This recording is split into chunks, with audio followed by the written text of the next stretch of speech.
SI, and we now are making up for a lot of lost time. Specific about when you met Rockefeller, how it happened in these discussions? I met Rockefeller through a female attorney I knew who called me up one day and said, one of the Rockefellers would like to meet you. I had made a video called Mad as Hell, and he'd seen the video and wanted to meet me and knew I was running for governor of Nevada. So sure, I'd love to meet him. And I met him and I liked him, and he was a very, very smart man. And we used to talk and share ideas and thoughts. And he's the one who told me 11 months before 9/11 ever happened that there was going to be an event. Never told me what the event was going to be, but there was going to be an event, and out of that event, we were going to invade Afghanistan to run pipelines from the Caspian Sea. We were going to invade Iraq, to take over the oil fields, establish a base in the Middle East, and make it all part of the New World Order. And we'd go after Chavez in Venezuela. And sure enough, later 9/11 happened, and I remember he was telling me how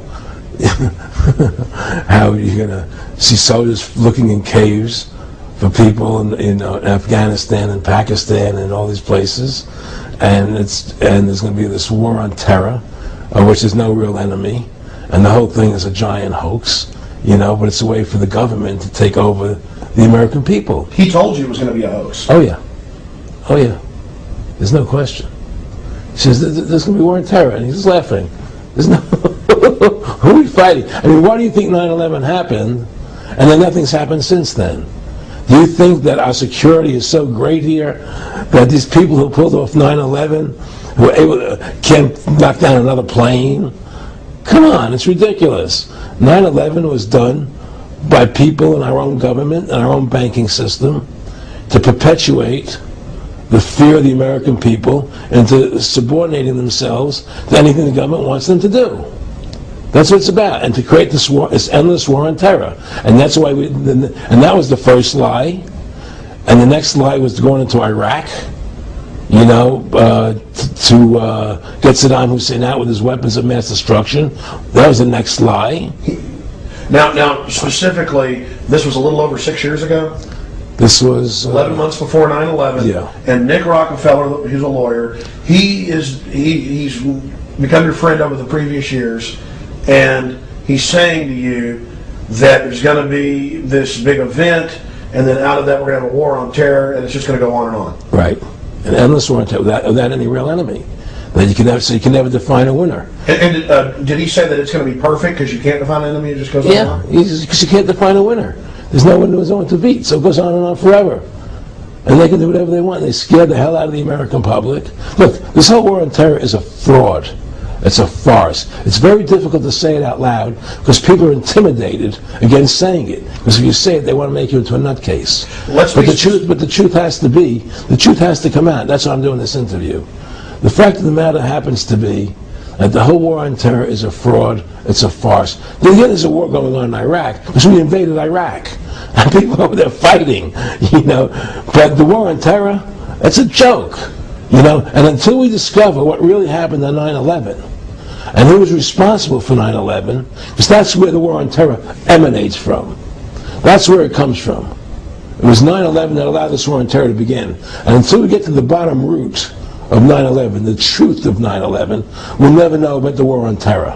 Aaron, you said that he was, and I think it's important, and I know this about the Rockefellers from Dr. Dennis Cuddy and many others, who literally, he'll be 20 years old in a lunch line at college, and it was David Rockefeller. And they're experts at recruiting and getting what they call players, and that clearly he was, I don't want to make it specific and just get you to reiterate what you said last night about you got 30% of the vote, you were having an effect, you made Mad as Hell, they knew that you'd started the Constitution Party, they knew that you were somebody who was taking action and getting things done, you'd already made some big films, had a lot of other successes, right. So they were trying to recruit you, and didn't it come down to the point of, hey, we are here to recruit you, and don't worry, your chip's going to say, don't mess with us, this guy's don't touch. Yeah, yes, that did happen. I was definitely being recruited, But it's more subtle than that. Well, in your words, just go through the process, and then what he said to you. Well, what it is remember, we were friends, and we used to go to my house a lot. We'd have dinner, we'd talk,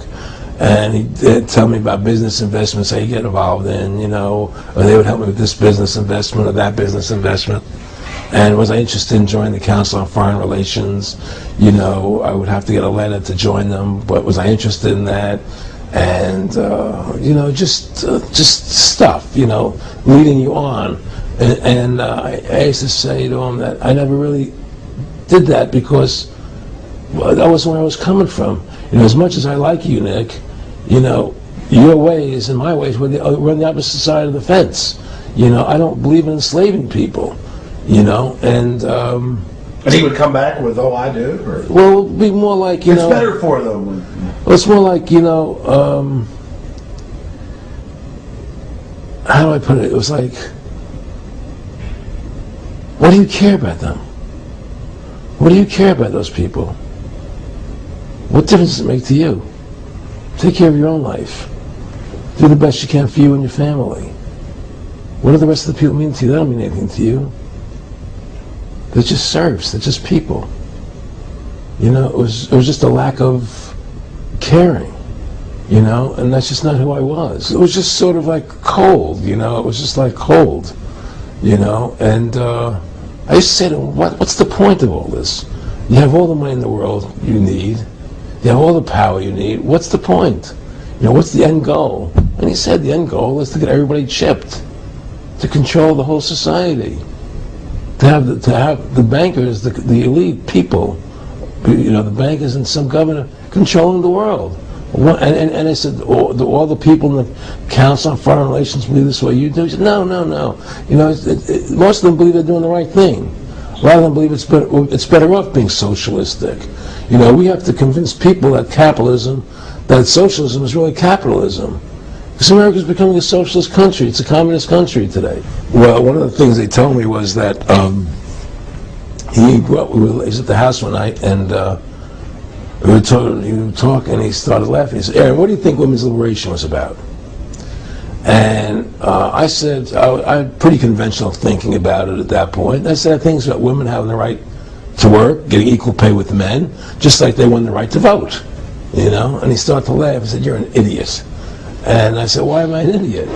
He said, let me tell you what that was about. We, the Rockefellers, funded that. We funded Women's Lib, you know? And we're the ones who got all over the newspapers and television, the Rockefeller Foundation. He says, and you want to know why? He said, there were two primary reasons. And one reason was we couldn't tax half the population before Women's Lib. And the second reason was, now we get the kids in school at an early age. We can indoctrinate the kids how to think. It breaks up their family. The kids start looking at the state as the family, as the school, as the officials, as their family, not as the parents teaching them. And so those are the two primary reasons for Women's Lib, which I thought up to that point was a noble thing. You know, when I saw their intentions behind it, where they were coming from when they created it, the thought of it, I saw the evil behind what I thought was a noble adventure.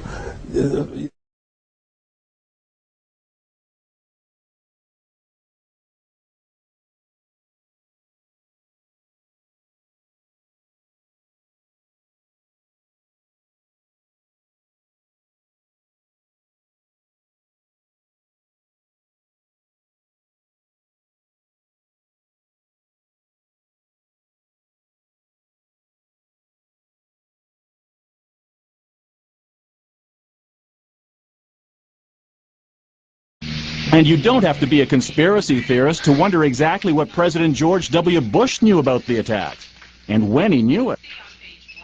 According to the official White House version, it was at this moment in a Florida classroom that Bush learned the second plane had hit the World Trade Center and that the U.S. was under attack. But here's what George Bush himself said almost 3 months later when asked about September 11th. I was sitting outside the classroom waiting to go in, and I saw an airplane hit the tower of a TV. You know, the TV was obviously on, and I used to fly myself, and I said, well, there's one terrible pilot. And I said it must have been a horrible accident. but I was whisked off there. I didn't have much time to think about it. So what about the hijackers? On September 14th, 2001,